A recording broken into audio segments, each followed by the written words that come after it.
জনাইছো ষ্টুডিঅ'ত মই বন্দিতা। পবিত্ৰ ঈদ এ মিলাদ উপলক্ষে ৰাজপথত হাজাৰ হাজাৰ ইছলাম ধৰ্মাৱলম্বী লোকসকল ওলাই আহিছে। একেলগে বৃহৎ সমদলত যোগদান কৰা পৰিলক্ষিত হৈছে, অংশগ্ৰহণ কৰিছে আৰু মুছলমান লোকসকলৰ এক মিলন মহামিলন দেখিবলৈ পোৱা গৈছে। সকলো ওলাই আহিছে আৰু বিশ্বনবী হজৰত মহম্মদৰ প্ৰতি গভীৰ শ্ৰদ্ধাঞ্জলি জ্ঞাপনেৰে এনেদৰে বৃহৎ সমদল গঠন কৰি সকলোৱে একেলগে অংশগ্ৰহণ কৰা পৰিলক্ষিত হৈছে। লৈছে এই মুহূৰ্তত সবিস্তাৰে এই খবৰ। পবিত্ৰ ঈদ এ মিলাদ উপলক্ষে হাজাৰ হাজাৰ মুছলমানৰ বৃহৎ সমদলত অংশগ্ৰহণ কৰিছে ৰাজ্যৰ বিভিন্ন প্ৰান্তৰ ইছলাম ধৰ্মাৱলম্বী লোকসকল। ৰাজপথত শান্তিৰ মহামিছিল ইছলাম ধৰ্মাৱলম্বী ৰাইজৰ। বিশ্বনবী হজৰত মহম্মদৰ প্ৰতি গভীৰ শ্ৰদ্ধাঞ্জলি জনাই মুছলমান লোকসকলে এনেদৰে ওলাই অহা পৰিলক্ষিত হৈছে আৰু হাইলাকান্দি চহৰৰ বিভিন্ন প্ৰান্তৰ অগণন লোকৰ সমাৱেশ এই সমদলত দেখিবলৈ পোৱা গৈছে। শিলচৰতো সোণাই ৰোডৰ পৰা বিশাল শোভাযাত্ৰাত অংশগ্ৰহণ কৰিছে মুছলমান লোকসকলে আৰু পবিত্ৰ ঈদ এ মিলাদ উপলক্ষে হাজাৰ হাজাৰ মুছলমান লোকসকলে এনেদৰে বিশাল সমদল গঠন কৰি ওলাই অহা পৰিলক্ষিত হৈছে। সকলোৱে ওলাই আহিছে, সকলোৱে অংশগ্ৰহণ কৰিছে আৰু এক মহামিলন সদৃশ পৰিস্থিতিৰ সৃষ্টি হৈছে।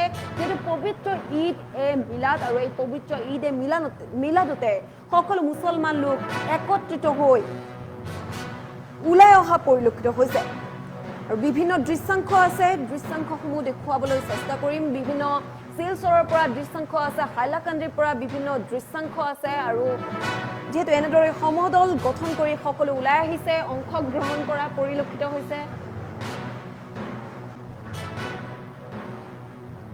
আৰু এনেদৰে পবিত্ৰ ঈদ এ মিলাদ উপলক্ষে সকলো ওলাই অহা পৰিলক্ষিত হৈছে। ৰাজপথত এক শান্তিৰ মহামিছিল দেখিবলৈ পোৱা গৈছে আৰু বিশ্বনবী হজৰত মহম্মদৰ প্ৰতি গভীৰ শ্ৰদ্ধাঞ্জলি জ্ঞাপন কৰিছে সকল ইছলাম ধৰ্মাৱলম্বী লোকসকল আৰু এনেদৰে বিভিন্ন প্ৰান্তৰ দৃশ্যাংশ দেখুৱাইছো, শিলচৰৰ দৃশ্যাংশ দেখুৱাইছো, হাইলাকান্দিৰ দৃশ্যাংশ দেখুৱাইছো। এনেদৰে হাজাৰ হাজাৰ লোক ৰাজপথলৈ ওলাই আহিছে, এনেদৰে বিশাল সমদলত যোগদান কৰা দেখিবলৈ পোৱা গৈছে। এক মহামিলন সদৃশ পৰিস্থিতিৰ সৃষ্টি হৈছে, সকলোৱে একত্ৰিত হৈছে। ৰাজ্যৰ ভিন্ন প্ৰান্তৰ পৰা মুছলমান লোকসকল ওলাই অহা পৰিলক্ষিত হৈছে আৰু আপুনিও কমেণ্ট যোগে ঈদ এ মিলাদৰ শুভেচ্ছা জ্ঞাপন কৰিব পাৰিব। পবিত্ৰ ঈদ এ মিলাদ উপলক্ষে এনেদৰে সকলোৱে একেলগে যোগদান কৰিছে, সমাগম হৈছে। এক পবিত্ৰ উৎসৱ ইছলাম ধৰ্মাৱলম্বী লোকসকলৰ ঈদ এ মিলাদ আৰু ঈদ এ মিলাদ উপলক্ষে যি বহুদিনীয়া প্ৰস্তুতি, সেই প্ৰস্তুতিৰ অন্তত এনেদৰে সকলোৱে ওলাই আহিছে। বিশ্বনবী হজৰত মহম্মদৰ প্ৰতি গভীৰ শ্ৰদ্ধাঞ্জলি জ্ঞাপনেৰে এনেদৰে বিশাল সমদল উলিয়াই সকলোৱে ওলাই অহা পৰিলক্ষিত হৈছে। ৰাজপথলৈ ওলাই আহিছে সকলো মুছলমান লোকসকল আৰু গভীৰ শ্ৰদ্ধাঞ্জলি জ্ঞাপন কৰিছে আৰু বিশ্বনবী হজৰত মহম্মদৰ প্ৰতি গভীৰ শ্ৰদ্ধা জনাই মহামিছিল পৰিৱেশৰ সৃষ্টি হৈছে। এনেদৰে ৰাজপথ ভৰি পৰিছে, চৌপাশে এতিয়া এক পবিত্ৰ এক মনোমোহা দৃশ্য দেখিবলৈ পোৱা গৈছে। ৰাজপথত এনেদৰে সকলো ইছলাম ধৰ্মাৱলম্বী লোকসকলে এক মহামিলন সদৃশ পৰিস্থিতিৰ সৃষ্টি কৰা দেখিবলৈ পোৱা গৈছে। সকলো মুছলমান লোকসকলে বৃহৎ সমদল গঠন কৰি এনেদৰে একত্ৰিত হৈ হজৰত মহম্মদৰ প্ৰতি শ্ৰদ্ধাঞ্জলি জ্ঞাপন কৰি ওলাই অহা পৰিলক্ষিত হৈছে।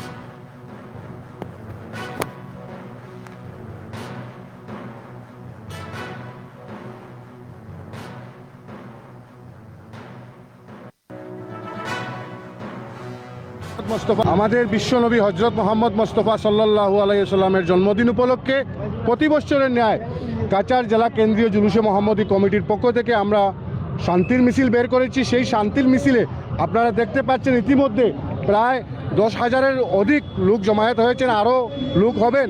আমরা বোয়ালজুরি সাহেব বাড়িতে হজরত মৌলানা মরহুম জমিরুদ্দিন সাহেবের রোজা সংলগ্ন মাঠে দোয়া মুনাজাত মিলাদ শরীফ হবে।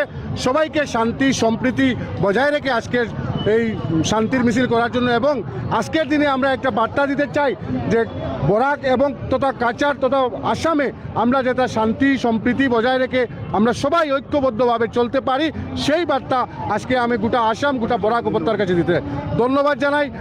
কাছাড় পুলিশকে ধন্যবাদ জানাই, আপনারা সাংবাদিক ভাইদেরকে ধন্যবাদ জানাই যারা আজকে অংশগ্রহণ করেছেন এই জুলুসের মিছিলে, সবাইকে ধন্যবাদ জানাচ্ছি। এই মিছিলে কাছাড়ের প্রত্যেকটা অঞ্চল থেকে মানুষ অংশগ্রহণ করেছে এবং আরও দেখতে পাচ্ছেন আপনারা অংশগ্রহণ করবে এবং আমাদের শান্তিপ্রিয় মিছিল, সেই শান্তিপ্রিয় মিছিল সুন্দরভাবে নেওয়ার জন্য আমি প্রত্যেকের কাছে অনুরোধ রাখছি। কনকপুর ঈদগাহ